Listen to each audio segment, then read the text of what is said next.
மெய்தான் அரும்பி விதிர் விதிர்க்கும் விரையார் பழக்கென் கைதான் தலை வைத்து கண்ணீர் ததும்பி வெதும்பி உள்ளம் பொய்தான் தவிர்ந்து உன்னை போற்றி சய சய போற்றி என்னும் கைதான் நெகிழவிலே இதையாய் என்னை கண்டுகொள்ளே என்ற மாணிக்க வாசகரின் அடிபற்றி ஆன்றோர் பெருமக்களுக்கும் மாணவ கண்மணிகளுக்கும் என் வணக்கத்தை தெரிவித்துக் கொள்கிறேன். இன்றைக்கு நான் எடுத்துக்கொண்டிருக்கிற தலைப்பு என்ன அப்படின்னா, திருவாசகத்தில் மகளிர் விளையாட்டுகள். நம்ம தமிழருடைய வாழ்க்கையில வீரம் காதல் அப்படிங்கிறது இன்றியமையாத ஒன்று. அப்படி பார்க்கிறப்ப அந்த வீரத்தின் ஒரு பகுதி விளையாட்டா அமைகிறது. அது ஆண்மகள் விளையாட்டாகவும் பெண்கள் விளையாட்டு அப்படின்னு 2 பகுதிகளா நம்ம பிரிச்சிருக்கோம். அப்படி பார்க்கிறப்ப அந்த மகளிர் விளையாட்டு அப்படிங்கிறது இன்றியமையாததா இருக்கு. அது நம்ம காப்பியங்கள்லையும் நம்மளுடைய சங்க இலக்கியங்களையும் பல சான்றுகளாக நாட்டுப்புற பாடல்களாக நம்ம இன்னைக்கும் கேள்விப்பட்டுட்டு தான் வருகிறோம். அந்த வகையில சிவநெறி செல்வராகிய மாணிக்க வாசகர் திருவாசகத்துல அந்த விளையாட்டுக்களை எப்படி குறிப்பிடுறாரு, அது மட்டும் இல்லாம அந்த விளையாட்டுகள் இப்ப எப்படி நம்ம நடைமுறைப்படுத்திட்டு இருக்கோம் அப்படிங்கிறத பார்க்கக்கூடியதுதான் இந்த கட்டுரை அமைகிறது. முதல்ல திருவாசகம் அப்படின்றதுடைய சில துளிகளை நான் சொல்லணும் அப்படின்னு ஆசைப்படுறேன். திருவாசகத்திற்கு உருகார் ஒரு வாசகத்திற்கும் உருகாதார் அப்படின்னு ஜியு போப் சொல்லியிருக்காரு. அந்த மாதிரி திருவாசகம் அப்படின்றது பக்தியுடைய மொழியே தமிழ் அப்படின்னு சொல்றதுக்கு ஏற்ப தமிழின் சிறப்புகளை அள்ளி தெளித்த மாதிரியான ஒரு நூல் அப்படின்னே சொல்லலாம் நம்ம திருவாசகம். மனிதன் கூற இறைவன் கையொப்பமிட்ட ஒரு நூல் எது அப்படின்னா திருவாசகம் அப்படின்னே சொல்லலாம். மாணிக்க வாசகர் தன்னுடைய சிவபுராணம் அப்படின்ற ஒரு நூல் அந்த முதல் பாடல்லையே தன்னுடைய 51 பதிகத்துல எத்தனை பாடல்கள் பாட போற அப்படின்றத குறிப்பிட்டிருக்காரு. நம சிவாய வாழ்க, நாதன் தாழ் வாழ்க, இமை பொழுதும் என் நெஞ்சில் நீங்காதான் தாழ் வாழ்க, கோகணியாண்ட குருமனிதன் தாழ் வாழ்க, ஆகமும் ஆகி நின்று அன்னிப்பான் தாழ் வாழ்க, ஏகன் அநேகன் இறைவனடி வாழ்க, வேதம் கெடுத்து ஆண்ட வேந்தனடி வெல்க, பிறப்பருக்கும் பிஞ்சகந்தன் பெய்கடல்கள் வெல்க, புறத்தார் சேயோந்தன் பூங்கடல்கள் வெல்க அப்படின்னு வாழ்க வெல்க போற்றி அப்படின்னு 6 வாழ்க, 5 வெல்க, 8 போற்றி 658 பாடல்கள் தான் பாடப்போவதாக தன்னுடைய 20 அடியிலேயே குறிப்பிட்டார். அதே மாதிரி அந்த திருவாசகத்தில் 32வது அடியில் மெய்யே உன் பொன்னடிகள் கண்டின்று வீடுற்றேன் அப்படின்னு தான் இறக்க உன்னுடைய அடியை நான் அடைஞ்சிட்டேன்ப்பா அப்படின்னு 32வது வயதில் தான் இறக்க போவதை 32வது வரியில் குறிப்பிட்டு விட்டார் அப்படின்னே சொல்றார். வள்ளலார் சொல்வார், வான் கலந்த மாணிக்க வாசகா நீ திருவாசகத்தை பாடும் கால் நற்கரும் சாற்றோடு தேன் கலந்து பால் கலந்து செழுங்கரும் தீச்சுவை கலந்து உன் கலந்து உயிர் கலந்து உவட்டாமல் இனிப்பதுவே அப்படின்னு பாடியிருக்கார். அந்த வகையில அப்படிப்பட்ட திருவாசகத்துல மகளிர் விளையாட்டுகளை 8 சொல்லியிருக்காரு. அந்த விளையாட்டுகள் என்னென்ன அப்படின்றத நம்ம பார்ப்போம். திருவம்மானை முதலாக அவர் குறிப்பிட்டிருக்கிறார். நம்ம எல்லாருக்கும் தெரிந்த ஒரு விளையாட்டு தான் நம்ம கல்லாங்க விளையாட்டு இல்லைங்களா, கள்ள தூக்கி போட்டு. அந்த மாதிரி அம்மானை அப்படிங்கிற ஒரு காய் வைத்து விளையாடப்படுகின்ற ஒரு விளையாட்டு. இது எப்படி அப்படின்னா 3 பேர் விளையாடுறாங்க. 3 பேர்ல முதல் ஒருத்தி கேள்வி எழுப்புறவங்க விளையாடுறா, கேள்வி எழுப்பிக்கிட்டே விளையாடுறா. அதுக்கு அடுத்து விளையாடுறவ அதுக்கு பதில் சொல்றா. அதுக்கு அடுத்து விளையாடுறவ அந்த பதிலுக்கான விளக்கத்தை அதனுடைய சிறப்பையும் தொடர்ந்து பாடிக்கிட்டே வரா. அப்படி பாடப்படுவதா இந்த அம்மானை பாடல் அமைவதாக மாணிக்க வாசகர் தன்னுடைய பாடல்ல வந்து சொல்றாரு. அதுக்காக ஒரு 2 வரி, அம்கணன் அந்தணனாய் அரை கூவி வீடு ஆளும் அம்கருணை வாழ்கலர் பாடுதுங்கான் அம்மானாய் அப்படின்னு தன்னுடைய பாடல் வரியில சொல்லியிருக்கிறார். அதுக்கு அடுத்தது திருப்பொற்றுணம். நம்ம எல்லாரும் தமிழ் மாணவர்களாகிய நம்ம எல்லாருமே வந்து சீவக சிந்தாமணியில குணமாலையாடைய நமக்கு தெரிஞ்சதுதான் சுண்ணப்பொடியிடத்தில் குணமாலையாருக்கும் நம்ம சுரமஞ்சரிக்கும் போட்டி ஏற்படும் இல்லைங்களா? அந்த மாதிரி அந்த பெருமானுக்கு வந்து ஒரு அபிஷேகம் செய்யறதுக்காக இடிக்கக்கூடிய ஒரு சுண்ணப்பொடி. அப்படி இடிக்கிறப்ப அதாவது ஒரு உரல் இருக்கும், 2 பக்கம் நிற்பாங்க 2 பேரு. அப்படி உரலை குத்தி மாத்தி குத்தி அப்படி குத்துவாங்க இல்லைங்களா? ஒரு உரலை ஒருத்தி போடுறப்ப ஒரு கேள்வி இருக்கிறான். அந்த உரல் அடுத்த பக்கம் இருக்க புடிச்ச அடுத்த குத்து குத்துறப்ப அதுக்கு பதில் சொல்றான். அந்த மாதிரி ஒவ்வொருத்தரும் மாத்தி குத்த குத்த இறைவனுடைய புகழ். அதாவது இந்த விளையாட்டுகள் எல்லாமே எப்படி அப்படின்னு பாத்தீங்கன்னா, ஒரு அரசனையோ ஒரு தலைவனையோ ஒரு இறைவனையோ பாட்டுடை தலைவனாக கொண்டு அவனுடைய சிறப்பையோ ஏதோ அவனுடைய செய்த அந்த அதிசயங்களை வந்து மாற்றி மாற்றி பாடி அவனுடைய புகழ் பாடுவதாக அமைகிறதுதான் இந்த விளையாட்டு அமையும். அடுத்தது தெள்ளேனம். தெள்ளேனம் அப்படின்னா கும்மி அப்படின்னு இந்த கால விளையாட்டோட அந்த கும்மி அப்படின்னு சொல்றாங்க. ஆனா இது எப்படி அமையுது அப்படின்னா, அந்த காலத்து சிறுமிகள், அதாவது இது எப்படி சொல்றாரு அப்படின்னா மாணிக்கவாசகர், ஒரு சின்ன வயதுல இருந்தே இறைவனுடைய சிந்தனை வந்து அவங்களுக்கு வரணும் அப்படின்றதுக்காக சிறுமியினர் கையில வந்து ஒரு முச்சில் அப்படின்ற ஒரு சின்ன முறை கொடுத்துருவாங்கன்னா அதுல பயிர் கொடுத்துருவாங்க. அந்த பயிரை நம்ம புடைப்போம் இல்லையா, அரிசி புடைக்கிறத நம்ம எல்லாருமே வீட்டுல பார்ப்போம். அந்த மாதிரி அந்த சின்ன குழந்தைங்க வந்து அரிசி புடைக்கிறப்போ இந்த கல்லு முனி அதை எடுத்து போறப்போ தன்னுடைய மனதுல இருக்கக்கூடிய அழுக்கு, அதாவது தனக்குடைய இருக்கக்கூடிய ஆசைகள் எல்லாம் அகற்றி அரிசியா நம்ம சேர்க்கிற மாதிரி இறைவனுடைய புகழை தன் நெஞ்சில வச்சுக்கணும் அப்படின்றதுக்காக அந்த பாடல்கள் வந்து பாடப்பட்டதாக திருத்தெள்ளேனம். தென்னா தென்னா என்று தெள்ளேனம் கொட்டாமோ அப்படின்னு மாணிக்கவாசகர் அந்த பாடலை வந்து ஒரு விளையாட்டா அந்த நூல்ல வந்து குறிப்பிட்டிருக்காரு. அடுத்தது திருச்சாழல். இந்த திருச்சாழல் அப்படிங்கிற விளையாட்டு வந்து மாணிக்கவாசகருக்கும் புத்தருக்கும் ஒரு வாக்குவாதம் ஏற்பட்டுச்சான். எந்த சமயம் பெருசு அப்படின்னு சொல்லி. அப்போ ஒரு ஈழ தமிழர் அந்த இடத்துல வந்து உங்க சமயம் பெருசுதான் அப்படின்னு நான் ஒத்துக்கணும்னா, என் பொண்ணு ஊமை, பிறந்ததுல இருந்தே ஊமை, அவளை பேச வச்சிருங்க, நான் ஒத்துக்கிறேன், நீங்க வந்து இறைபக்தி, உங்களோட இறைபக்தி உண்மைதான், நான் ஒத்துக்கிறேன் அப்படின்னு சொல்லி அப்போ பாடின பாடல் தான் இந்த திருச்சாழல். அந்த குழந்தைய விளையாட சொல்லி, அதாவது 5 பேரை வரிசையா நிக்க வச்சு, இந்த சைடு 5 பேர், அந்த பக்கம் வலப்பக்கம் 5 பேர், இடப்பக்கம் 5 பேர் நிக்க வச்சுட்டு ஒருத்தர் கைத்தட்ட, அதாவது நம்ம விளையாண்டுருக்கோம் இந்த விளையாட்டு, நம்ம 5 பேர் உட்காந்துப்போம், ஒரு வழியில இருக்கவங்களுக்கு ஒரு பழம் பேர் சொல்லியிருக்கோம், இன்னொரு வழியில இருக்கவங்களுக்கு பூ பேர் சொல்லிடுவோம். ஒரு பூவை வந்து ஒருத்தர் வந்து சொல்லிட்டு இந்த சைடு வந்து இன்னொருத்தர் கிள்ளிட்டு போயிடும், எந்த பூ வந்து கிள்ளிச்சு அப்படின்னு சொல்லி நம்ம இந்த விளையாட்டு விளையாடி இருக்கோம். அந்த மாதிரி இவங்க வந்து இந்த சைட்ல இருந்து ஒரு கேள்வி எழுப்புவாங்க, அந்த கேள்விய வந்து ஒருத்தர் காதுல வந்து சொல்லிடுவாங்க, அந்த கேள்வியோடைய உட்பொருளை ஒருத்தர் சொல்ல அதற்கான விடையை இன்னொருத்தர் சொல்லுவாங்க. இந்த மாதிரியான விளையாட்டுகளை திருச்சாழல் அப்படின்னு சொல்றாங்க. இந்த விளையாட்டின் விளையாட வச்சு அந்த பதிகத்தை பாட வச்சு இந்த பெண் வந்து ஊமையா இருந்த பெண் பேச தொடங்கினா, இது வந்து ஒரு வரலாற்று செய்தியா இந்த திருச்சாழல் அப்படின்ற அந்த பதிகத்துல குறிப்பிட்டிருக்காங்க. அடுத்தது பார்த்தீங்க அப்படின்னா திருப்புகழி அப்படின்னு சொல்றாங்க. அதாவது நம்ம பூ கொய்கிறது, பூ பறிக்கிறோம், அதையே ஒரு விளையாட்டா இந்த பாடல்ல வந்து சொல்லியிருக்காங்க.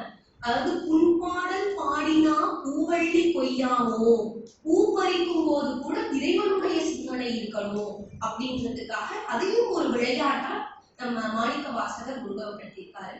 திருவுந்தியார்.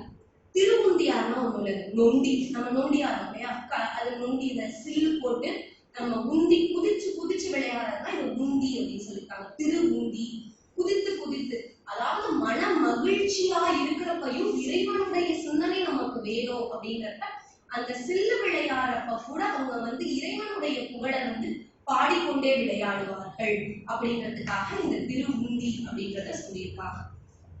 அடுத்தது திரு தோல் நோக்கம். அதாவது ஒண்ணும் இல்லை, நம்ம ஒரு குடம் தண்ணி ஊற்றி ஒரு பூ பூத்துச்சான் அப்படின்னு சொல்லி ஒரு 2 பேரு தோலை பிடிச்சிட்டு உள்ள ஓடி ஓடி வந்து விளையாடும் இல்லைங்களா, அந்த விளையாட்டை தான் அவங்க மையப்படுத்துறாங்க. இது ஒருவருடைய தோலை இன்னொருத்தர் பிடிச்சிக்கிட்டு அப்பையும் உள்ள வரப்போ நம்ம இந்த பாடல் பாடுறதுக்கு பதிலா அவங்க இறைவனுடைய சிறப்பை சொல்லி சொல்லி சொல்லி வெளியே வருவாங்க அப்படின்றத திருத்தோல் நோக்கம் அப்படின்னு சொல்றாங்க. திருப்பொன்னூசல் கடைசியா இருக்கக்கூடியது திருப்பொன்னூசல். ஊசல் அப்படின்னா நம்ம ஊஞ்சல் ஆடுறதுதான் திருப்பொன்னூஞ்சல் அப்படின்னு சொல்றாங்க. அதாவது ஊஞ்சல் ஆடும்போது ஒருத்தி பின்னாடில இருந்து தள்ளி விடுவா, இன்னொருத்தி இந்த ஊஞ்சல் உட்கார்ந்து ஆடுவா இல்லைங்களா, அப்படி ஆடுறப்ப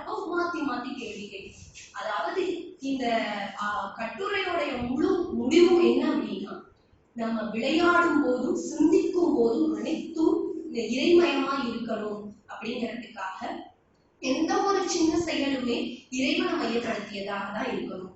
எந்த ஒரு விளையாட்டும் போதும் இறைவனுடைய புகழை பாடி, அதாவது மாணிக்க வாசகர் தன்னை ஒரு பெண்ணாகவும் இறைவனை அவருடைய காதலனாகவும் பார்த்து அந்த பாடலாக பாடியிருக்காரு அப்படின்றதுதான் இதோடைய முடிவுரையா அமைது. இறைவனை அடையக்கூடிய நெறிமுறை அப்படின்றது நிறைய இருந்தாலும் அது விளையாட்டா இருக்கிறப்போ அது சிறு பிள்ளைகளையும் சென்றடையும் அப்படிங்கறத நோக்கமா கொண்டு மாணிக்க வாசகர் இந்நூலை இயற்றி இருப்பார் அப்படின்ற ஒரு என்னுடைய கருத்தோடு என்னுடைய கட்டுரையை முடித்துக் கொள்கிறேன். நன்றி.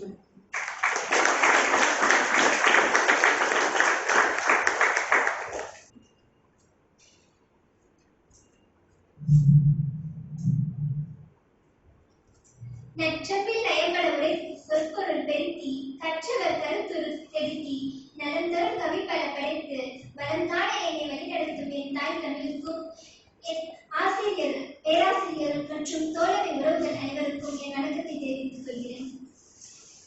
தொடரும் நீதி கொலைகள் தலைப்பு ஒரு வித்தியாசமா எனக்கு தோணுச்சு இருக்கிறப்ப. கொலைகள் அப்படின்னாலே ஒரு நீதிக்கு எதிரானதா இருக்கும்போது எப்படி நீதி கொலைகள் அப்படின்னு சொல்றாங்க இந்த படத்தை வச்சு பார்த்தேன். இந்த ஆவணப்படத்தை விக்டர் அப்படிங்கிறவர் தான் எடுத்திருக்காரு.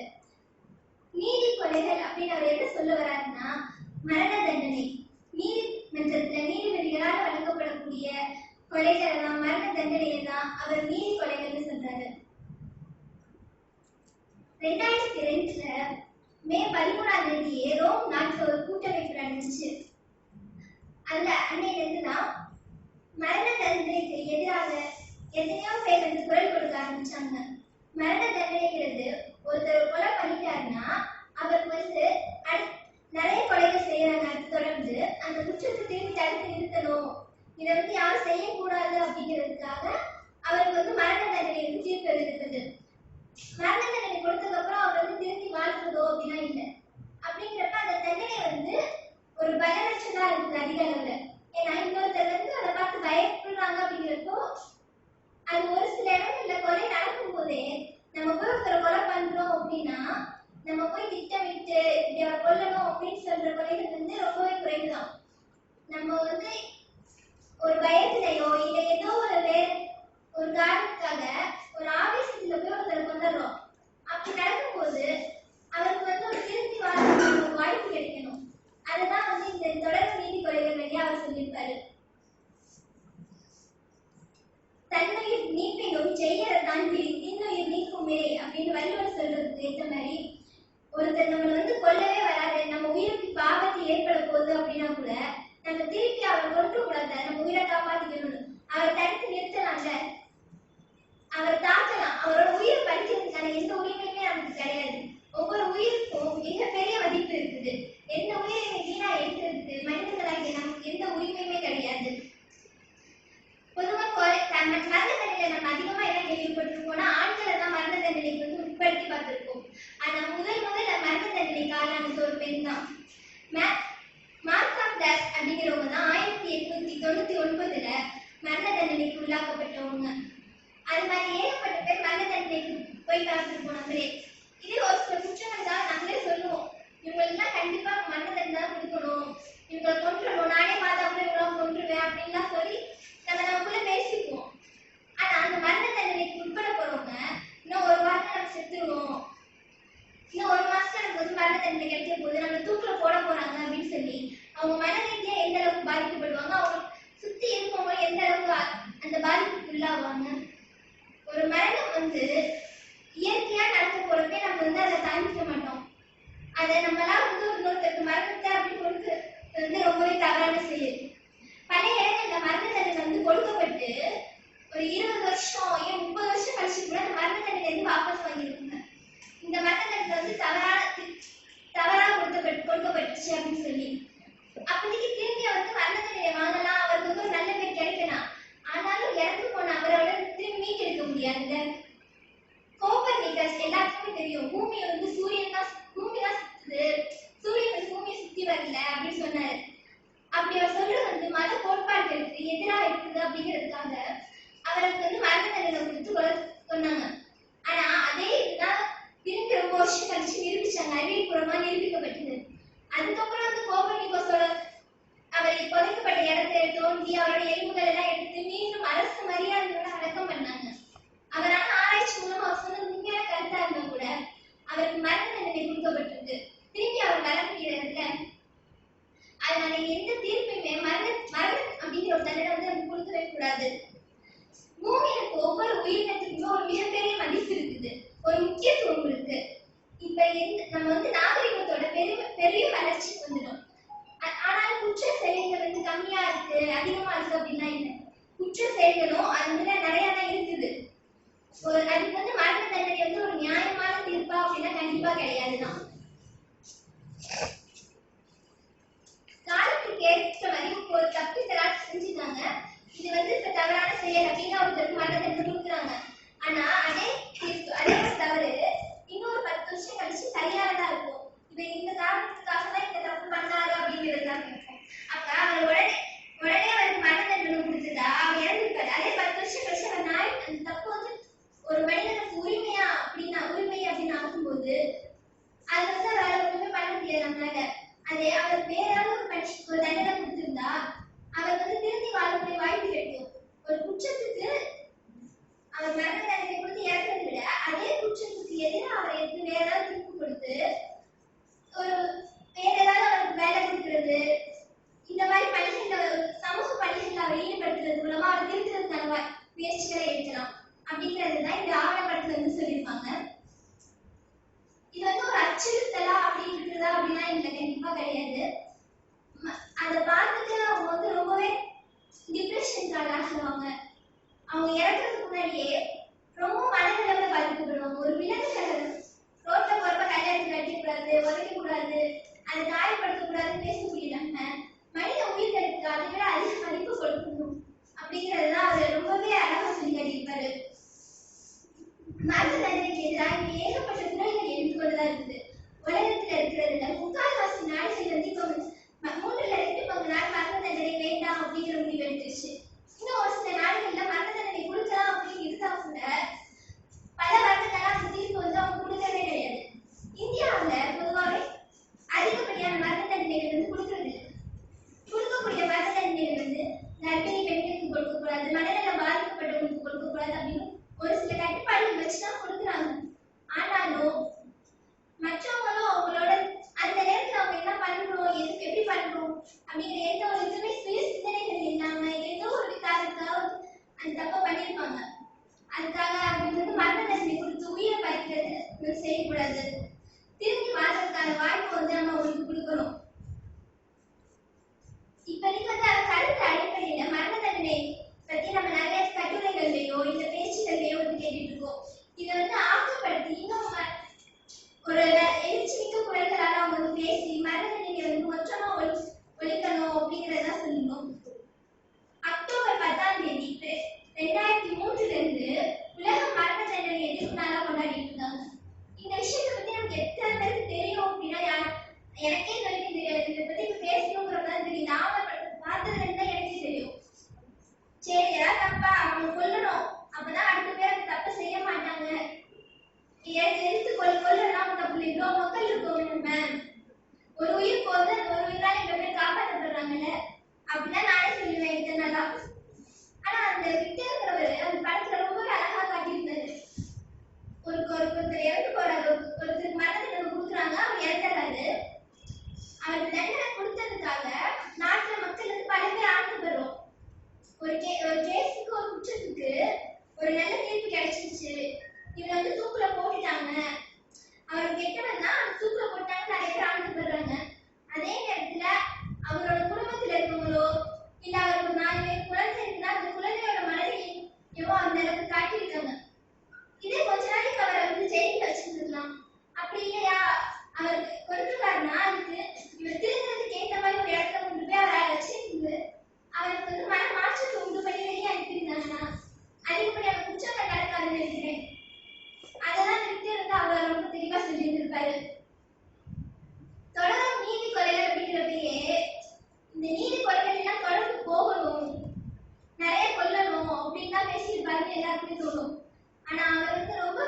அர்த்தமா? தொடரும் நீதி கொலைகள் கொண்டு போயிட்டு மரண தண்டனையே வேணாம், எதுக்கு மரண தண்டனை, ஆயுள் தண்டனை கூட வேண்டாம்னா கூட அவர் சொல்றாரு. ஒரு மனுஷன் திரும்பவும் வாழணும், எந்த உயிரை யாரும் கஷ்டப்படுத்த கூடாது அப்படிங்கிறத தாண்டி நம்ம கொல்லாமலாம் இருக்கோம். ஒரு உயிரை கொல்றது ரொம்ப தவறான செயல். எல்லாத்துக்கும் ஒரு மதிப்பு இருக்கு, அவங்களோட உயிரை நம்ம பறிக்காம இருக்கணும் அப்படின்னு சொல்லி பேசியிருக்காரு. சிந்தனைகள் வலுப்படணும், மாணவர்கள் மேம்படணும், மனித நேயம் தலைக்கட்டும். நன்றி.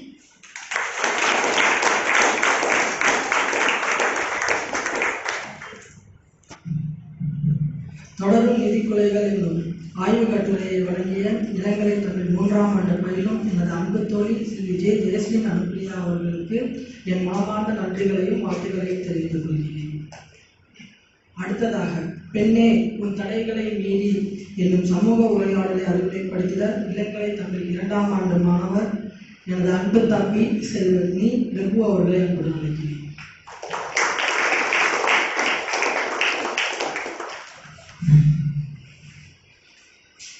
இளங்கோ வடிகள் ஏந்திய தமிழே, கம்பநாதன் கண்ட தமிழே, பாரதி தூவலில் பழுத்த தமிழே, வள்ளுவன் வீட்டில் வளர்ந்த தமிழே, நீ வெறும் பாக்கிய கோணியில் வார்த்தைகளை கொட்டி வைக்கும் சீக்காளி மொழி அல்ல. உன்னை உச்சரிக்கும் போதே உற்சாக மனதிற்குள் கச்சேரி நடத்துவதை காலமெல்லாம் வருகின்றேன். பேரழகு தமிழுக்கு இந்த பிஞ்சு பிள்ளையின் அன்பு வணக்கம். முத்தமிழே, என் மூச்சு உள்ளவரை என் முதல் வணக்கம் உனக்குத்தான். அவையோர் உள்ளிட்ட அனைவருக்கும் என் அன்பு வணக்கம். நான் பேச எடுத்துக்கொண்ட தலைப்பு என்னவென்றால், பெண்ணே உன் தடைகளை நீ. சமூகத்தில் இருக்கும் அனைத்து உயர் பதவிகளையும் பெண்கள் அலங்கரித்திருக்கிறார்கள். இந்த வெற்றி சாதாரணமான வெற்றி கிடையாது. பல விதமான தடைகளை உடைத்துக் கொண்டு இன்று வெற்றி அடைந்திருக்கிறார்கள். கவிப்பேரரசு வைரமுத்து பெண் பார்க்கும் படலத்தை எப்படி விவரிக்கிறார் தெரியுமா?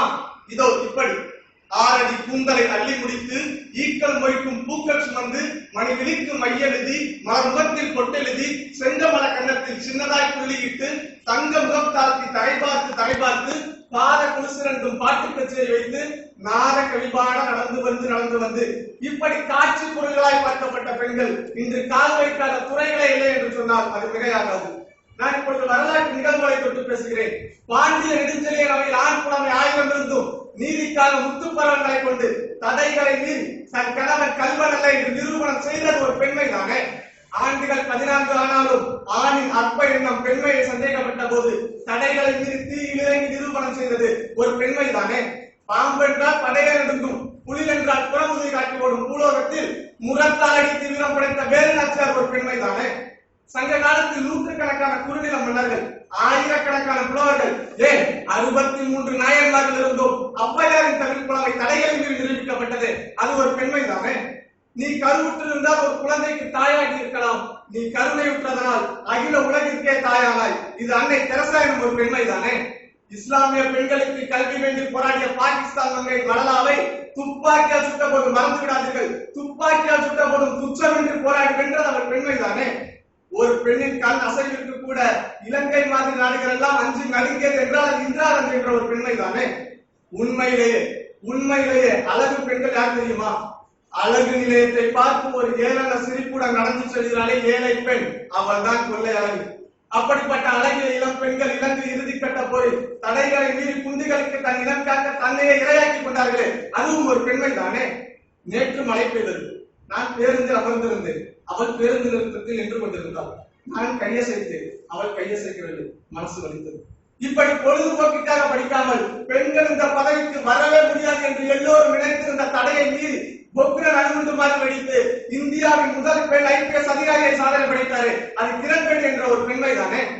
கேரளாவிலே கோழிக்கோடு மாவட்டம் பையோலி கிராமத்திலே பிறந்து ஏழ்மையாலும் உடல்நலக் குறைவாலும் வாடி ஸ்போர்ட்ஸ் பள்ளியில் சேர்ந்து கேரள அரசு மாதம் 250 ரூபாய் கொடுப்பதை பெற்றுக்கொண்டு இதுவரை 101 பதக்கங்களை பெற்றிருக்கிறார். இவர் 1991 திருமணம் நடந்து ஒரு ஆண் குழந்தையை பெற்றெடுத்தார். இனி விளையாட்டு போட்டியில் பங்கெடுத்து வெற்றி பெறவே முடியாது, எல்லோரும் தடை போட்டனர். ஆனால் அவர் 1999ஆம் ஆண்டு ஜப்பானில் நடந்த 200 மீட்டர் மற்றும் 400 மீட்டர் ஓட்டங்களில் வெண்கலம் வென்று உலகையே வியப்பில் ஆக்கியது PT உஷா என்ற ஒரு பெண்மை தானே. அரசியலில் ஆண்களே பின்னங்கள் பிடரில் பட ஓடும் காலத்தில் கர்ஜிக்கும் சிங்கமாய், துப்பாக்கியிலிருந்து புறப்பட்ட தோட்டாவாய், காவிரி தாயாய், சொக்க தங்கமாய், ஜொலிக்கும் வைரமாய், கறந்த பாலாய், குறிஞ்சி பூவாய், புரட்சி தலைவியாய், தமிழக முதல்வராய் இருந்தாலே அது ஜெயலலிதா என்ற ஒரு பெண்மை தானே. பெண்கள் ஓடும் பேருந்திலும், மிதக்கும் கப்பலிலும், பறக்கும் விமானத்திலும், போற்றும் சாதனைகளிலும், மென்மறைக்க வைக்கும் செயலிலும் தனக்கு ஏற்பட்ட தடைகள் அனைத்தையும் மீறி இன்று சாதனை செய்வது எத்தனை எத்தனை எண்ணுகிறாங்க. அடுப்பூர் பெண்களுக்கு படிப்பதற்கென்று ஒரு மூடன் சொன்னான். ஆனால் இன்று அவள் அறிய உலகம் ஏதும் உண்டோ? குழந்தை என்று உயிர் கொடுக்கும் கல்வியாக மட்டும் பெண்களை பார்க்காமல் சாதனைகள் பல புரியும் சரித்திர பெண்களாகவும் பார்க்க வேண்டும் என்பதுதான் இன்றைய சமூகத்தினுடைய எதிர்பார்ப்பு. எனக்கு இந்த பொன்னான வாய்ப்பு வழங்கிய அனைத்து கல்லூரிகளுக்கும் நன்றி வழங்குகிறேன்.